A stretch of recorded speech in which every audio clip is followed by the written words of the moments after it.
May honor ka. Nang muli naming bisitahin ang batang si Amer na isa sa scholar natin, mas lalo na naman niya kami ngayong pinahanga. Gusto mo ba maghahanda ngayong bagong taon? Opo. Bakit mo gusto? Para po, pag dating pa ng January, masaya po. Ngunit may nakakalungkot lang na nangyari sa kanyang mahal na lolo. Kailangan umaba pa ang buhay kasi yung anak ninyo nasa abroad para makita nyo pa ulit, di ba?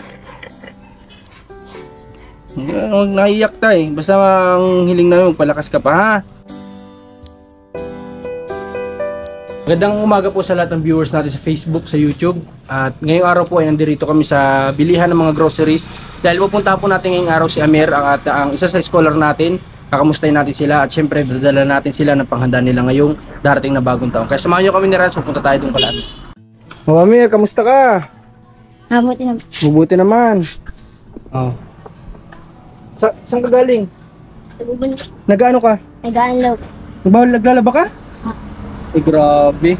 Sipag ni Amer, kamusta yung Pasko mo? Ayos na. Basa-basa ka. Ha? Baka magkasakit ka niyan. Naliligo po kami. Diretso ligo ka na pag naglalaba. Asan si lola mo? Nagtinda po. Naglako. Ay, alin yun nilalaban mo ngayon? Kanino yun? Mga damit po natin. Kasama ka la lola? Mm. Kakabilib talaga itong bata na to. Kaya anong oras ka nagsimula maglaba? Kanina po mga. Umaga pa. Ano yun, ikaw pati nagsabon o ikaw lang nagbabanlaw? Ako lang po nagbabanlaw. Sino nagsabon nun? Kapatid ko po. Ah, yung babae mong kapatid. Nasaan siya ngayon? Naglalaba din? Andun po nag-aanlaw. Napakasipag na bata talaga nito ni Amer. Amer, kamusta yung yung Christmas nyo dito? Naghanda ba kayo? Opo. Ay, buti. Ano yun, nagpadala si mama mo? Tita. Tita mo, ay si mama mo. Nagpadala po ako. Hapon. Para naman sa New Year. Ay, okay. Good si nanay ni Amer ngayon. Bumabawi talaga kala Amer. Kasi, ayan, nasa abroad na. Nagpapadala na ngayon. Ano, Amer? Kamusta naman? Nakakausap mo ba siya? Opo. Anong sabi niya sa'yo? Kamusta daw siya doon sa trabaho? Ayos naman daw. Ayos naman daw siya. Hindi naman siya nahihirapan o ano? Hindi pa. Anong wala siya ibang kinikwento sa iyo tungkol sa trabaho niya ngayon? Wala pa. Wala naman. Eh, si Gian, parang napansin ko, ba't wala? Hindi pa. Nandyan ba? Mm. Okay, kamusta ang kapatid mo? Ayos na po. Ayos naman. Yung grade sa school, kamusta? Ganun pa rin. Paano ganun? Mga 80 pa rin. Matataas pa rin. May mga line of 9 ba si Amir sa school? Nagkakaroon ka ba ng line of 9? Opo.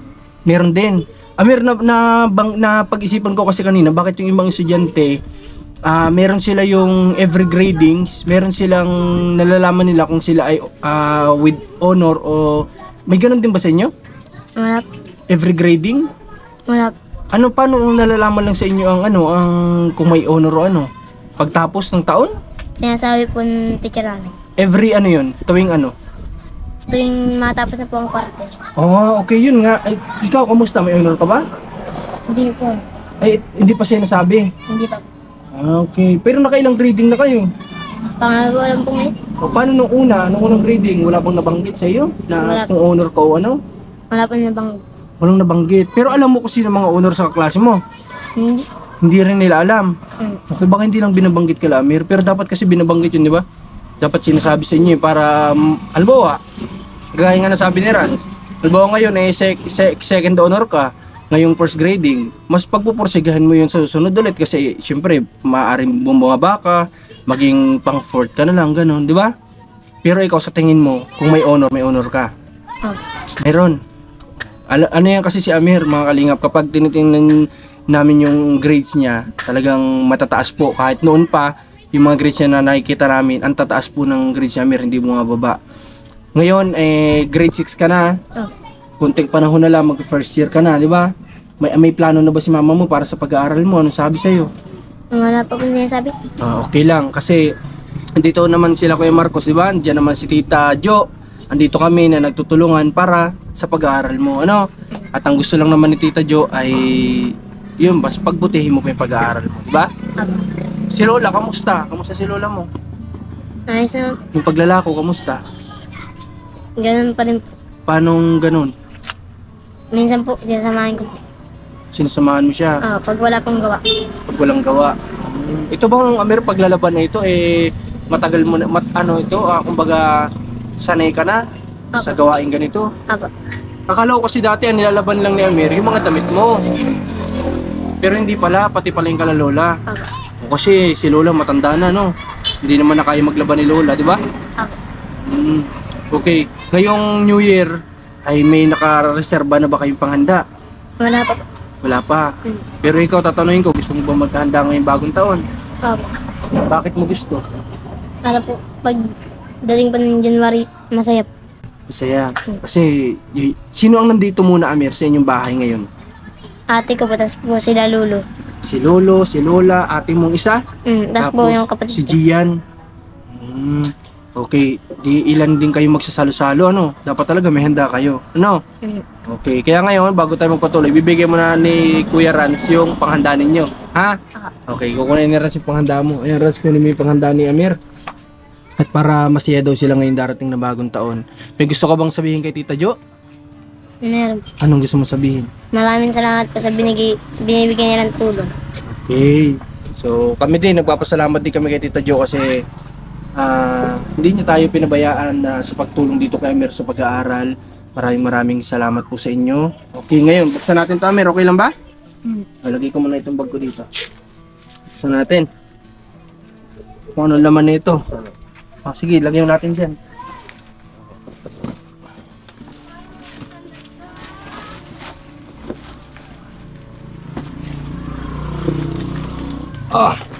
Buksan natin kung anong laman. Uy, pansit. Kumakain ka ba nito, Amer? Ha? Yan mo, may pansit kayo. Magluto kayo, marami-rami kayo. Tapos, ano pa bang meron dito? Meron ding bihon. Pwede ito pagsamahin, di ba? O pwede nyo rin pagbukurin. Ayan, bihon. Tapos, hindi lang yan. May spaghetti din. Ito, paborito mo ba to? Ito. Ano mas gusto mo dyan sa dalawa? Parehas. Parehas. Yun ang magandang sagot ni Amer, parehas. Okay, may spaghetti, may bihon, may pansit. Hindi lang yan, may sopas din. Di ba? Ito ba, kumakain ka nito? Apo. Yan, meron pa sopas dyan. Tapos, syempre, hindi naman maluluto ang sopas kung walang gatas, di ba? Tapos, binilang ko ng diaper itong kapatid mo, Amer, ha? Nagda-diaper pa ba si Gian? Apo. Paano, sino nagpo-provide ng diaper ni Gian? Yung Lola po. Minsan po pag nagpapadala si Mama, nabili po. Pero mas madalas si Lola talaga. Ah. Sige, bigyan mo to kay Gian, ha? Mahalin mo ng yung kapatid mo. O, may kape kayo dito. O, isang dosena na kape.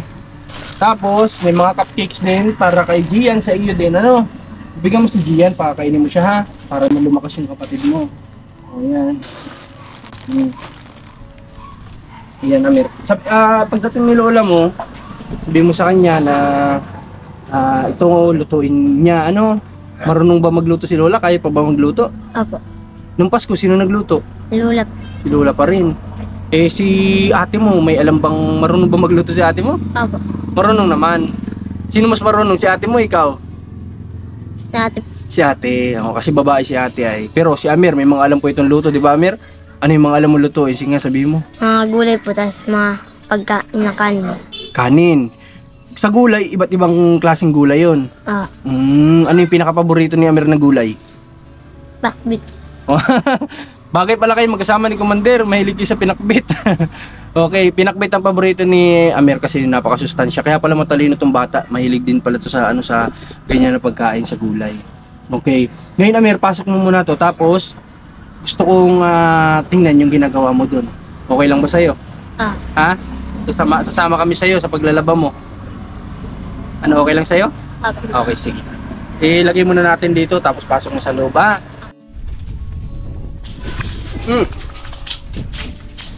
Pumunta tayo dito sa pinaglalabahan ni Amir kasi andito din yung ate niya. Tingnan natin kung ano yung ginagawa ni Amir sa paglalaba. Baka tinutungtungan mo lang, Amir.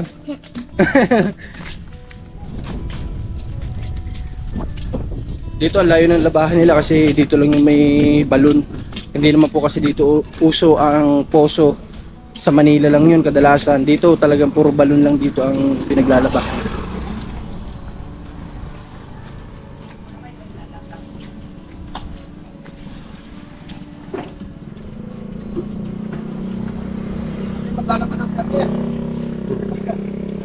po yung kapatid ni Amir. Ate, may mga dala kami doon panghandaan nyo sa bagong taon na. Wala nga naman, kayo na lang bahala. Si Lola ba yung nagluluto sa inyo? Opo. Kami pong dalawa. Ay, marunong ka din. Sige. Kanina pa daw kayo dito naglalabas, sabi ni Amir? Kumusta yung Pasko nyo? Masaya naman kayo? Masaya po. Nakakausap niyo yung mama nyo? Opo. Kumusta naman daw siya doon sa trabaho niya? Okay naman po. Okay, hindi siya nahihirapan naman. Okay lang naman. Yung kapatid mong isa, nasan ngayon? Nasa Manila po. Nagtatrabaho na siya ngayon? Okay, buti hindi siya umuwi ano.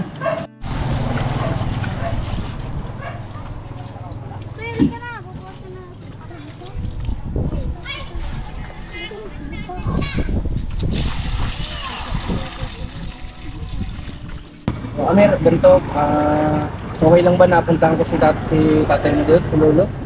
Kakamustahin ko lang. Ha? Okay mga li, pupunta natin si Lolo ni Amir kasi may sakit daw po yun. Dati nakikita natin na madalas siya nakaupo doon sa bahay nila pero ngayon hindi na daw po yata nakakatayo, sabi ng kapatid ni Amir. Kaya kakamustahin din po natin kasi kanina ko rin habang nag-interview kami narinig ko siyang umuubo, ganun. Kaya kakamustahin din natin. Ano Amir, kung anong bala ha? Okay. At ay, anong pangalan ni ate mo? Carmela po. Carmela. O, sige, pupunta muna kami Carmela ha. Okay, kayo na lang bahala ha. Kamusta nyo na lang kami kay Lola nyo. Pupunta lang kami sa inyo kay Lolo ha. Okay, tara mga kalingap, pupunta muna tayo dito kay tatay. Kamustahin po natin siya. Kawawa naman kasi alam nyo po yun may edad na rin talaga kasi yung lolo ni Amir. Tapos sila na lang yung magkakasama dito. Tapos ganito pa po, may sakit, hindi na nakakatayo.